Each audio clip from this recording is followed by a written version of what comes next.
Amir, we're hearing the term social prescribing more and more. What exactly is it?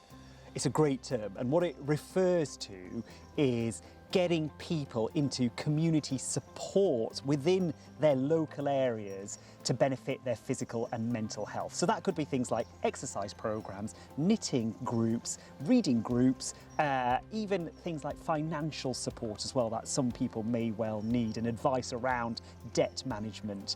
But here in particular, we're in an area which is used for green prescribing, which gets people into nature-based activities, which we know benefits their mental and physical health. It sounds fantastic, Amir.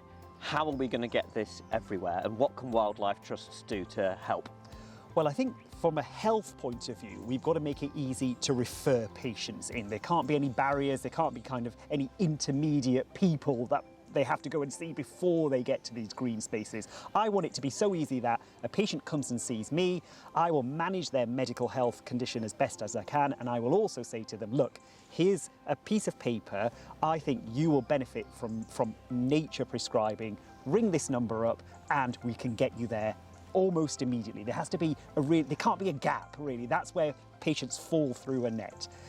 The other thing is, we can't expect people to go to nature, we've got to bring nature to them. So wherever they may be in a city, particularly where they may struggle to access green spaces, we've got to make sure that these places are there and ready to receive them in a safe kind of way and a supportive way. And that will be training people up. And that's where the wildlife trusts come in, because we've got reserves in inner city areas, much like this one here in Derby, where communities who may not necessarily feel they belong in nature and can get the benefits of nature are welcome and supported, and the staff of the Wildlife Trust are trained to welcome people in who are nature naive in a way, and I think that's really key in all of this.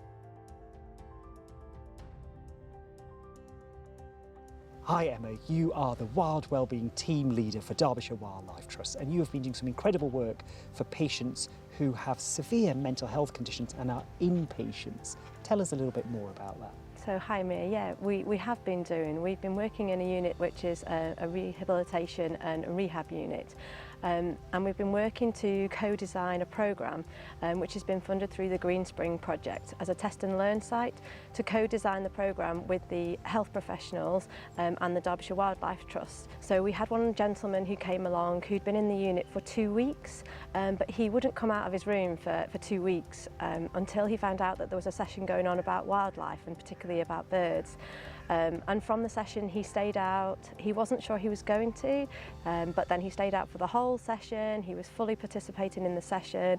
We got talking about birds, really drawing out his interests and finding out what he likes. And since then he started talking to his occupational therapist, and they've been putting in place plans for him to go out to watch birds to sort of help him recover and really personalise that to help him.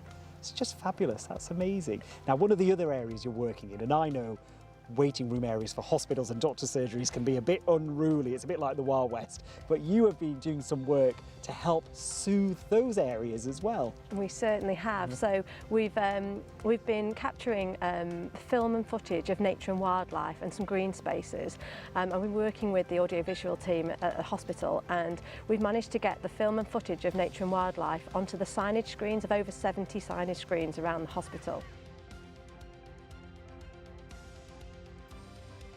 Hi Lisa, you are head of the Wilder Communities for Derbyshire Wildlife Trust. What does that mean? Well, it's about connecting people and nature together. So we're doing lots of work with local communities across Derbyshire, but particularly we're working in Derby City, connecting local people to their green spaces and trying to encourage them to do more community projects. You talked about community groups bringing individuals here. What kind of community groups have you been working with?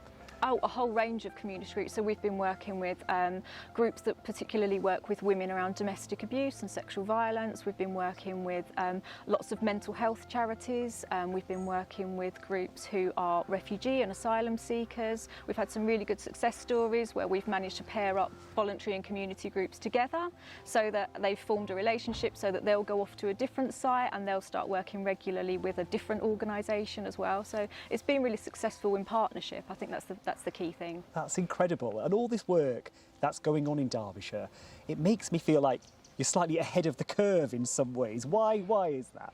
Well, I think being one of the 7 test and learn sites, so one of the national test and learn pilots for the country, has been really good. So we've been thinking a lot about how to embed green social prescribing in a whole range of things that we do, and looking at the whole system and how we as a wildlife trust and lots of other green providers can really make that system work for people who refer into it, for health professionals and ultimately for patients.